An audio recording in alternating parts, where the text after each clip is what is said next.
Okay, folks, I was a fool and hadn't started the video yet. So I'm very briefly going to get things started, go over what's going on again, annoyingly, because again I just screwed up, and then we'll get rolling with tonight's topic. So, good evening, ladies and gentlemen. Welcome to tonight's episode of Paranormal Encyclopedia. I am your host, Kevin Mears, demonologist, paranormal investigator, and the Paranormal Encyclopedia. Tonight we're going to pick up the topic that I failed to do 3 weeks ago, I want to say now, because of the fact that I was ill, which is what is evil, what qualifies something as evil, what qualifies a person as evil. And then we'll go from there. I do apologize that it's been 3 weeks now, I think, since I did a video. For those of you who are unaware, when I first tried to do this topic, you can go ahead and listen to the video if you want to see for yourself. I was still ill with bronchitis and coughing up a storm, and I just couldn't sustain a show. I am now better, mostly. I still have a little bit of a cough, but I'm certainly up to doing the show at this point, and I will be doing so. The other thing as a bit of news for people to be aware of is I'm going to be starting a new series soon, this week or next, which is going to be called Knights, Black Agents, Dracula's War. If you're interested, I already did an intro video on it, so I'm not going to dwell real long. You can go watch Introducing Knights, Black Agents, Dracula's War, Episode 0, which is the video I just finished. It should already be up on the channel. All of that being said, the show is back on track. I'm going to continue to do weekly episodes. I can't promise that the next episode will be Saturday because I may be too busy with work, unfortunately, having to work back-to-back, basically 2 doubles shifts in a row, in which case I'm just too tired to do an episode. If I don't do it on Saturday, I'll do it Monday or Tuesday of the following week. Just keep an eye on the Facebook to find out when. But the point is, we're going to be back on track. We're going to come back to doing weekly episodes like we're supposed to. And that starts here now tonight with tonight's topic of the nature of evil. So for 5 years on this show, I've talked about evil. I've talked about evil spirits. I've talked about evil people. I've talked about evil magic. I've talked about morality and philosophy, but I've never, I think, properly gotten into what is evil itself. What makes a person or an action evil? Is true or pure evil, if you will, an actual thing in the world? And if it is it an example of it? So the most obvious question here, I think, is what is evil? And the more you think about it, it's not an easy question to answer. I mean, it's famously been said of obscenity. I can't define it, but I know it when I see it. It's kind of, for a lot of us, I think it's kind of that way with evil too. It's hard to quantify. There's certain things we can all agree are evil. First degree murder, I think everyone listening would agree that is an evil act. Rape is an evil act. Child molestation is an evil act. But what makes those actions evil? Obviously, there's a very simple element to this, which is one of the most basic ways that people tend to look at morality and ethics, which is empathy, and compassion, looking at other people and the fact that you don't want to do harm to somebody else. And everything I just listed, murder, rape, child molestation, clearly violates this basic ethical principle. But is everything that harms another person always evil? And are there evil actions that don't necessarily harm another person? Which I think is an interesting question to look at, because let me give you an example. Actually, I want to address particularly a lot of atheists that I've seen. Particularly, it comes to mind Atheist Experience with Matt Dillahunty, a number of other atheist YouTubers will often define their starting point of morality as this empathy, compassion standpoint. And I think it's a great place. I'm not criticizing that, as a way to live your life is try to be kind and compassionate to other people. I think it's a wonderful place to do it, to take ethics from. I'm not criticizing that. That said, I think it's incomplete, and I'll explain why. Okay, we can agree that it is generally unethical to do harm to another person, particularly harm that that is not in that person's best interest, because obviously, we'd all agree that cutting someone is harm. But if it's a highly skilled surgeon cutting someone open to take a tumor out of them, that's obviously not an evil act. You're saving a person's life. And this goes back, that can go back to the compassion question, but there's an issue there as well, I think, insofar as, okay, you're doing it in the person's best interests. Who defines what that person's best interests are? Because then you run into doctors performing medical procedures without consent of their patients, and other morally gray areas like that. But even aside from that, what about other instances? If I'm attacked by somebody, is it morally right for me to defend myself and if the situation is severe, if somebody is trying to shoot at me, am I morally justified to shoot back and potentially kill them? That clearly is a violation of the basic principle of acting with empathy and compassion. But most of us would agree that it's not, while it may not necessarily be a good act, it is a justified act to act in self-defense. On the other hand, what about war? What about actively trying to kill other people in a state of war? Now, we can get into larger ethical considerations of war, which deal with a much greater level than the individual, but I'm talking on an individual level, for a soldier to shoot another soldier, to deliberately try to kill another human being on the battlefield. And you may think, the pacifists out there, and I have respect for that position, because I am generally, if not entirely, a pacifistic person, would say that no, it's never justified. If that is how you feel, what I would ask you to consider is, what if the war is justified? What if the war is saving lives? Okay, I'm shooting another soldier in the war is an abstract. It's not, okay, it's 1944, and I'm shooting a Nazi soldier. I'm actively taking part in the Second World War. Millions of people are being murdered who have done nothing wrong by a tyrannical government. Diplomacy has completely failed, and innocent people will continue to die if violent action isn't taken. Is it moral for me to shoot that Nazi soldier? You may say no. You may say that war is never justified. And I'm not here to criticize that.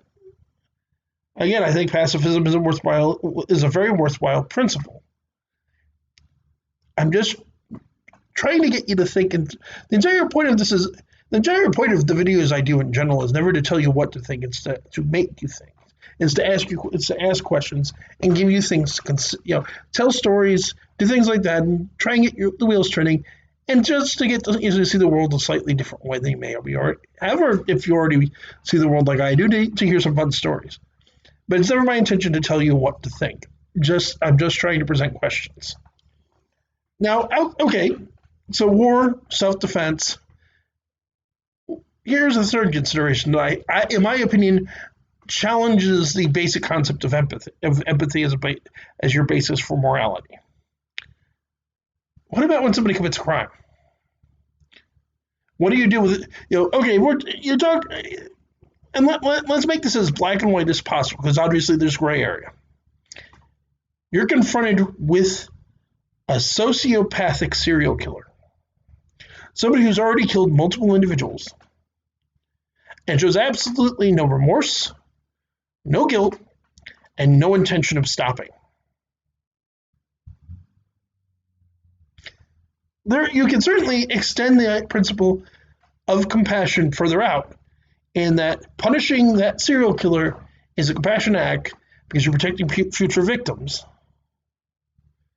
But there's a problem with that I'll circle back to in a minute. But what about the compassion for the serial killer themselves? Particularly when you're dealing with someone who suffers from mental illness, and sociopathy and psychopathy aren't mental illness, are not insanity, and that's important. But there are traits that you're either born with or develop at a very, very early age due to severe abuse and other life events. It's not someone being that way is not necessarily something they can control. Granted, there's an argument to be made there in that there are many psychopaths and sociopaths in the world who are not violent. They do engage usually in ethically dubious activity, but they're not criminal. They're the majority of them, because remember, about 1% of the population, so about a person in 100 is a psychopath. That's a lot of people. Most of them are not violent criminals. Most of them aren't even criminals. They wind up being CEOs. They wind up being politicians. They wind up being scientists. And they do very well in those positions. And why do they do well? Because they're places where an emotional detachment and a willingness to just make the decision and do the thing that's best for the business or best for the scientific study or without regard to personal feelings is beneficial. That's what, and they excel without ever hurting anyone. Dang it, I don't know if it's allergies or something, but I keep having that. You know when you need to sneeze and you just can't? It drives me nuts. But again, it raises empathy itself is an excellent place to start for a system of ethics and morality. And a lack thereof is certainly a place to start for the nature of evil, but I don't think it's good enough. I think, and I've brought him up before, I think an interesting way of looking at the nature of evil is I would define evil as a deliberate action with the intent of harming another person. Or, correction, a deliberate act to harm yourself or another person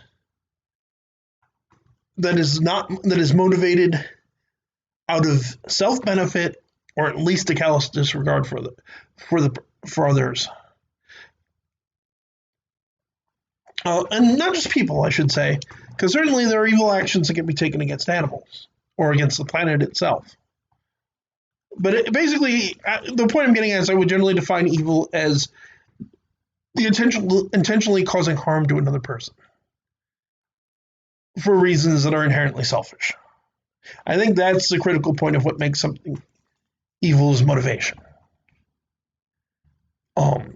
And most evil tends to be born out of a selfish motivation. A lot of evil is also born out of fear, but that's a whole other topic to get into. And we'll get there eventually.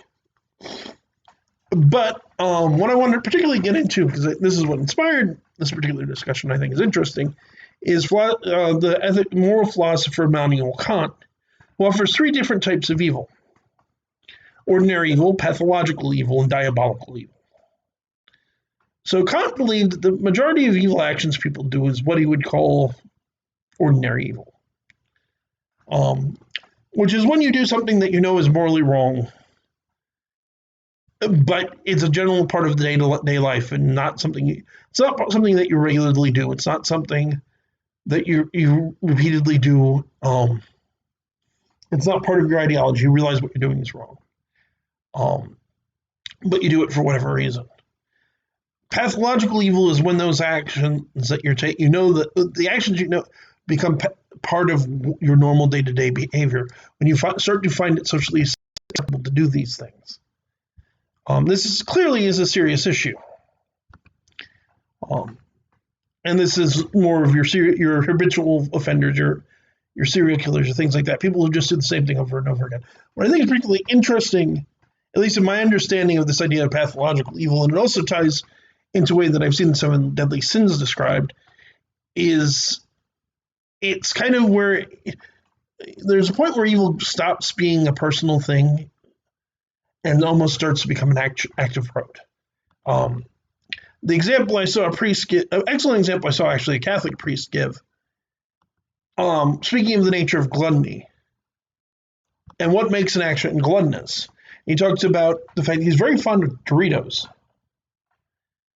And you eat, I happen to like them too, but, you start eating Doritos. That in and of itself, there's nothing wrong with it.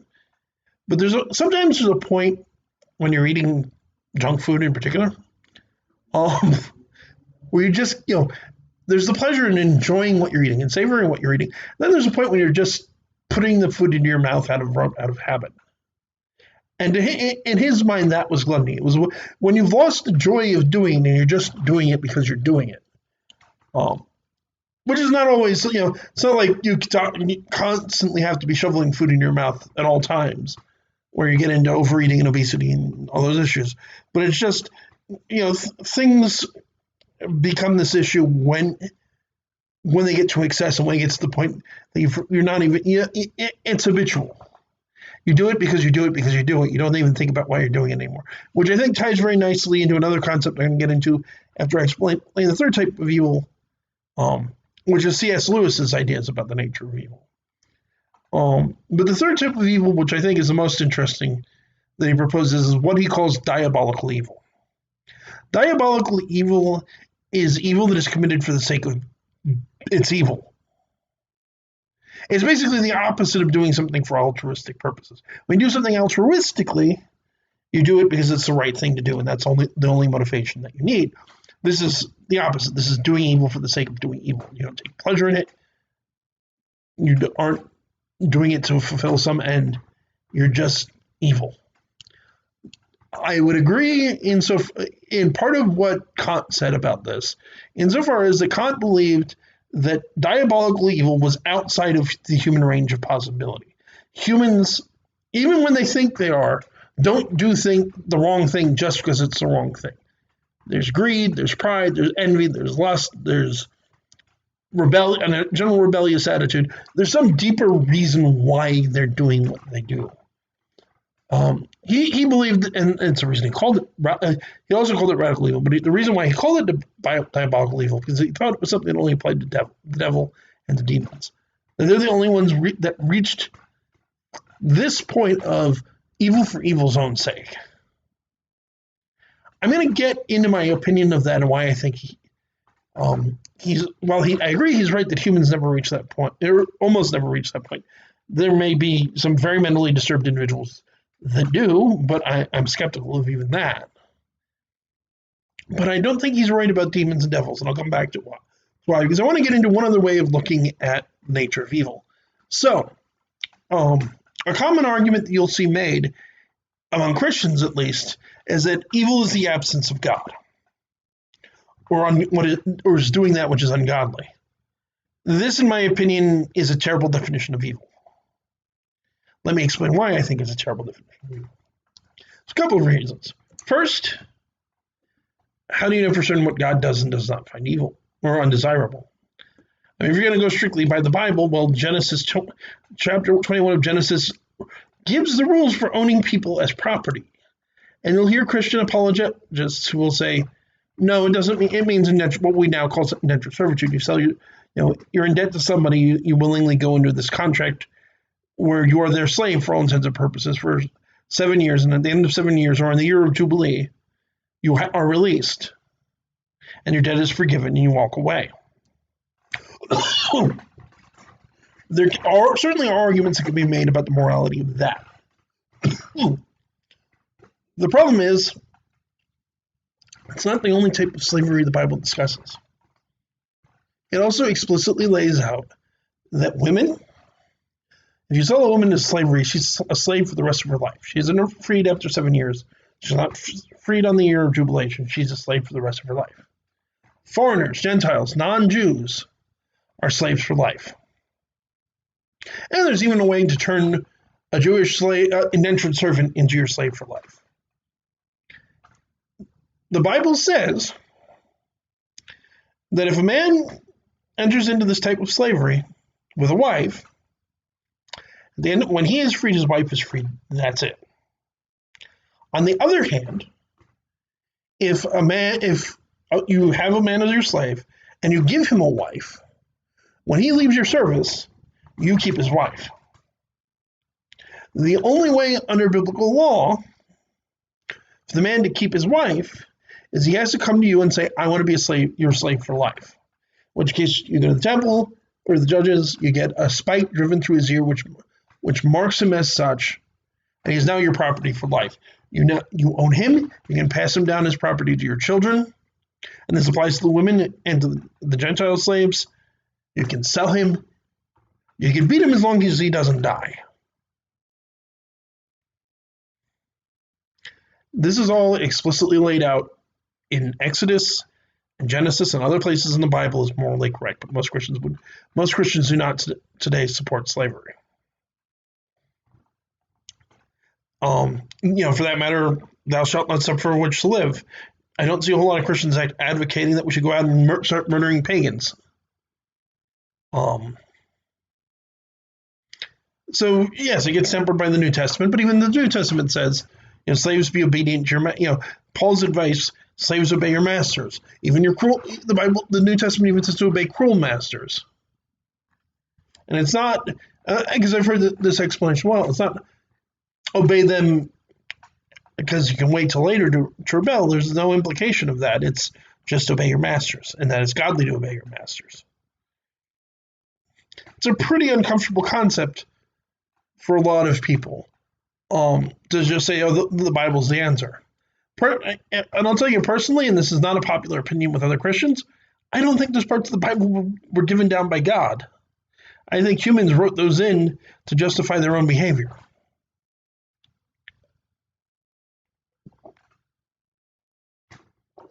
Because I will say now, for the record, I do not think it is morally proper for one human being to own another human being. Period. I do not support slavery. I don't think that shouldn't be a radical thing to say. But apparently it is to some people. Sorry, it's deeply frustrating to me because I've listened to Christians explain in disturbing levels of detail why this is okay.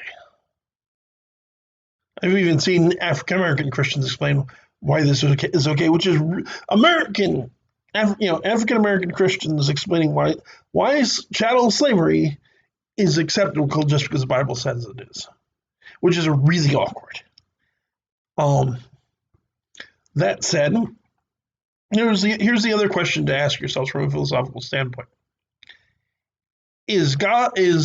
are actions that God takes good because God did them, or are they inherently good on their own? If it's only good if does God doing it just automatically make it okay? Which raises all sorts of other interesting issues about, well, what if God for some reason did something evil? Well, then now it's become good. But the other side of the equation, that God can only do that which is good, then he's not omnipotent. There's a limit to what he can do. I mean, if he has hypothetically the ability to commit, and for more importantly, a God that cannot commit an evil act isn't really good, in my opinion, because to me, the ability to be good is defined, at least in part, defined by the ability to do evil. There has to be a choice. There has to be at least a sense of free will. If there is no free will, then actions lack meaning. And then what God does doesn't, in my opinion, would be inherently meaningless unless he has a capacity to do evil, but makes a conscious choice to do what's right. Either way, definitionally, it's very problematic, and problematic with the nature of God's goodness or inherent goodness or evilness. I don't think, because God said so is a good enough, God says so, it's good. God doesn't say so, or God condemns as evil. Also, what about everybody else in the world who doesn't accept the existence of God? How do they decide what's good or evil? Also, and realistically, God said so is appealed to authority, and it's not really a system of ethics because it doesn't tell you why to do good or evil, other than, well, God said so. Why? Why is it the right thing to do? How do the Bible was written 2,000 years ago. Technology has changed substantially in the last 2,000 years. How do you apply? You have to apply a degree of intellectual flexibility when it comes to crimes that weren't possible to that. Nobody was able to hack a computer system in the time of Christ. Cars didn't exist. space travel didn't exist. And there are general principles obviously there that can still apply, but how do you address new crime and new immoral behavior that isn't obviously directly addressed in a text that, for all the wisdom it has, was written in a time period when the technology simply didn't exist to do. Nobody had even imagined the technology to do these things. So another way of looking at evil that I think is actually a particularly good one comes from one of my other favorite I guess to an extent he's a philosopher, though he's actually usually seen more as a Christian apologist, would be the writer C.S. Lewis. And most people, when they think of C.S. Lewis, obviously think of the Chronicles of Narnia. Don't mistake what I'm about to say. I happen to like the Chronicles of Narnia, like a lot of people do. In my opinion, the Chronicles of Narnia are the least interesting things Lewis wrote. Or among the least interesting things he wrote. Because there's also his Mere Christianity, there's the Screwtape Letters, there's The Great Divorce, there's the Space Trilogy, which is set in the future, and they get into all these philosophical ideas and the nature of Christianity, the nature of good and evil, and why he considers himself a Christian. They're written for adults and are, I think, for an adult audience, vastly more interesting than the Chronicles. No disrespect meant to the Chronicles. They're a fine set of books. I happen to like them. But Lewis offered an interesting idea. Because like myself, and he's part of why, he rejected this idea that evil is simply the absence of good, or the absence of God. He suggested instead that evil is a predation on what is good. People have this idea that good and evil both can't, one cannot exist without the other. Lewis didn't agree with that, and neither do I, and I'm going to explain why. I believe that good itself is an independent thing, acting in the best interests of others, even to the detriment, sometimes even to the detriment of your own interests, but trying to better the human race, doing things out of kindness and compassion and empathy and justice. You don't need evil to exist to do those things. You need evil provides definition because there's something else. But in a world where there is no murder, there's still there are still doctors to heal from disease. In a world where there is no rape, there is still sexual desire and attraction and reproduction.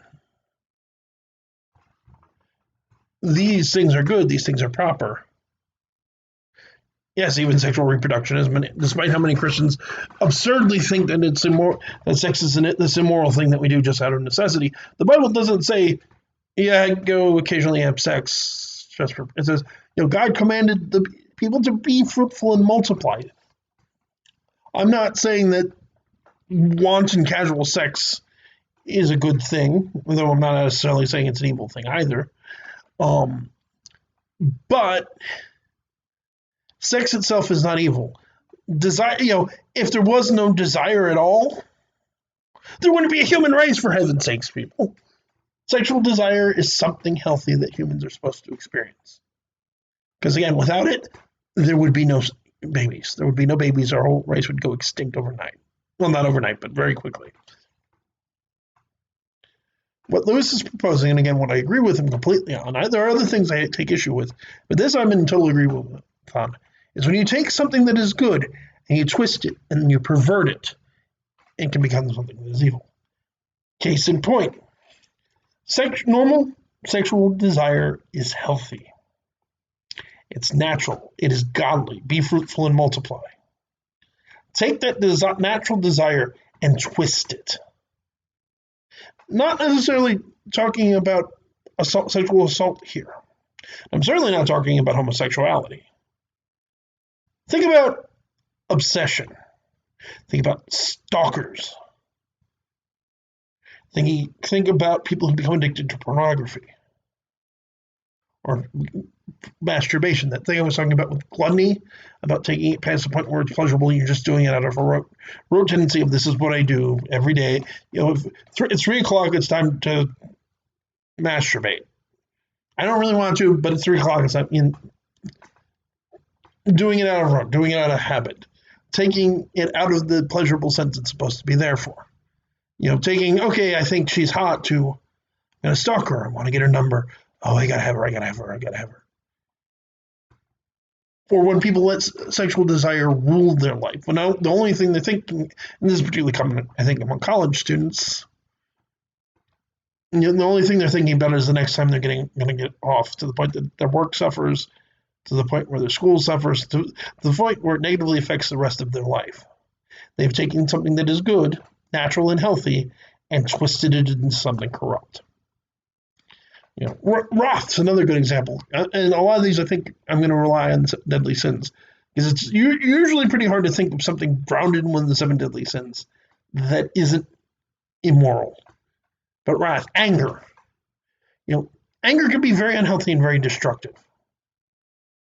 But so many good things have come out of anger too. It's what you do with it that matters.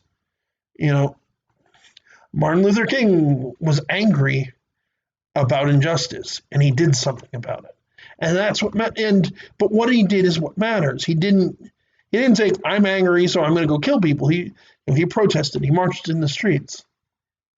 But there's a righteous anger there. There's a sense of something is unjust. Something needs to be done about it. What you do with the emotion is what matters. If you take anger, it's very easy. I don't think I need to explain how anger taken to an unhealthy degree quickly turns into something twisted and evil. Here's the point on which I disagree with Lewis in terms of this mindset. Lewis was not a big fan of pride at all. He considered that all the other 6 of the 7 deadly sins are one thing, but pride itself, he thought, are these predation, these twistings, this predation on what's good. He thought pride was out of hell itself. I don't agree. But to me, actually, I agree, but I don't agree. I think he took it too far. Because to me, there's a difference between self-esteem and pride.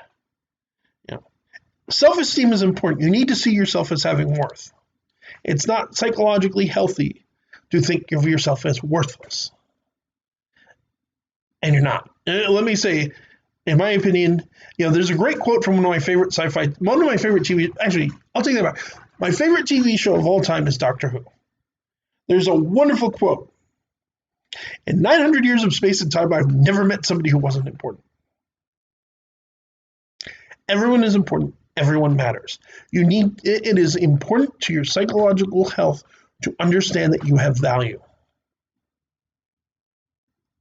Which some people wrongly take to be pride in the sinful sense. I don't agree. Because again, self-esteem, about understanding that you have worth, are healthy things that are necessary to be a functional adult. Pride is that taken too far. It is, I'm good at what I'm good. I'll give you an example. I think I'm pretty good at doing YouTube videos. I think I make decent content that people enjoy. I don't think I'm the best person on YouTube making content. I don't even think I'm in the top 100.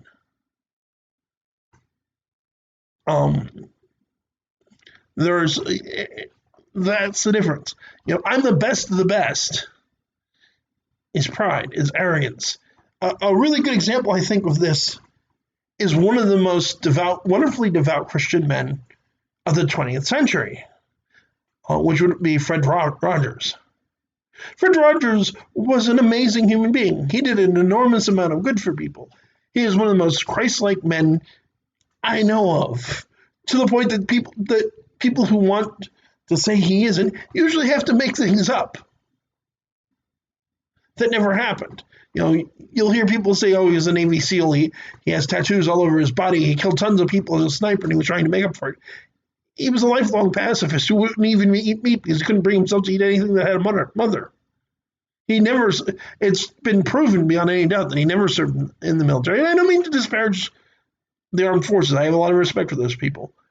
But if you're going to insult a man who is an avowed pacifist, saying he was a soldier is a pretty good way to do it. And again, I don't mean to say that soldiers are bad people, but his message was always one of peace and not being violent, and saying that he was a violent person kind of detracts from that. Even more disgustingly, people have said that he was a pedophile. No, he wasn't. There's no basis whatsoever to make that conclusion. It's just some people have to turn anything good, decent, evil. But to show where this gets to a point is that on his deathbed, he talked about how much more he could have done. He talked, he he didn't see himself as this great and important person. He saw everyone else's. He saw himself as having worth, but he saw everyone as having worth. His whole point, his whole message throughout his many years on television of "I like you for who you are." It wasn't that he saw himself as worthless. It wasn't that he saw himself as inferior. He didn't, but he saw himself as a person, and it was very important to him that he not be seen as a saint. And there's a good reason for that. I think the biopic that was recently made with Tom Hanks, and I'm forgetting the name of it off the top of my head, but you can look it up if you don't know it already. He makes, Tom Hanks as Red Rogers makes the woman playing his wife in the movie an excellent point about why Fred doesn't want to be considered a saint. Because sainthood is seen as some ideal that you can't reach. Ordinary people are never going to be saints. But to Mr. Rogers, he wasn't some high ideal that no one could reach. He was something what he was doing and how he treated people was something all of us could do if we made the effort. The prideful answer is, "Oh, I'm a saint. I am perfect. I am better than the rest of you." But he had a sense of humility. He was an ordinary guy doing something important, doing something of value, doing something worthwhile, but something that other people could do too. And that seeing other people as having value and seeing other people as capable of being the best people they could be. There's something I brought up, okay, since I blanked on that, I'll get, case in point of this is one of the worst insults I've ever seen someone suggest, in my opinion, was they're not the person that Mr. Rogers knew they could be. That's a pretty harsh insult. But there is this inherent idea of there's self-worth and self-love, but there's self-worth and self-love taken to a point where it demeans others. And I think in a lot of ways that mindset may be as close to defining evil simply as you can get, is that opinion that you are better, that you are superior, that nobody can be as good as you. There's a reason why pride is seen as the father of all sin, because it's Lucifer when he fell, I could be like God. I am so great. I am so wonderful. I am so important. I am so powerful. His five as Joyce Meyer, and I'm certainly not recommending her, necessarily denouncing her, but I heard a lecture from her a long time ago where basically she summed it up as Satan gives us 5 I wills and God gives us 1 no you won't. I will be like the Most High. I will put my throne above the stars. Another good way I've seen, I think, good and evil defined, though I think again it's somewhat simplistic, a little too simplistic, is a lot of times what is evil comes down to inherently selfish actions versus selfless actions. So, but the issue I see is it's not inherently evil to be selfish, but I think the overwhelming majority of evil actions are selfish actions. It's putting your own interests over. It is taking an action or inaction that puts your own interests over everyone else's, without respect to or to get back to Immanuel Kant's point of that in our actions, we always need to treat people as having inherent self-value and inherent worth, of infinite value and infinite worth. Or also, people are ends unto themselves. They're not means to an end. I cannot think of a circumstance where treating someone as merely a means to your own ends is anything other than an evil action. Because it inherently means not treating people with inherent respect and dignity. I think I'm going to probably be wrapping it up soon. It seems, have at least some people listening live. If anybody has any questions, comments, anything they want to add, please feel free. I do always keep an eye on chat when I'm doing the show. So I welcome people who want to give an opinion, and you are more than welcome to tell me to disagree with me and tell me why I'm wrong. I by no means know everything. I bring these topics up because I've been thinking about this a lot lately. I've been asking myself what I think about these things and why I think what I think. I've been reading books on philosophy, and I want to share my opinions with the rest of the world. And if you're not listening in chat or you're too shy to say it in chat now, feel free to put a comment down below and let me know what you think. This all goes back to a point I've made several times. I don't think you need to be religious to be a good person. I'm not. I am never saying that. I think, and I think this is the thought I want to close on. But there's a question that is sometimes asked either directly or indirectly: of are Christians better than other people? Are Christians better than atheists, or are Christians better than other religious people in general? As a Christian, let me share my answer to that. My answer is no, we're not better, but we should try to be. Let me clarify what I mean by that. I'm not talking about a goal. I do not think there's any point in my life.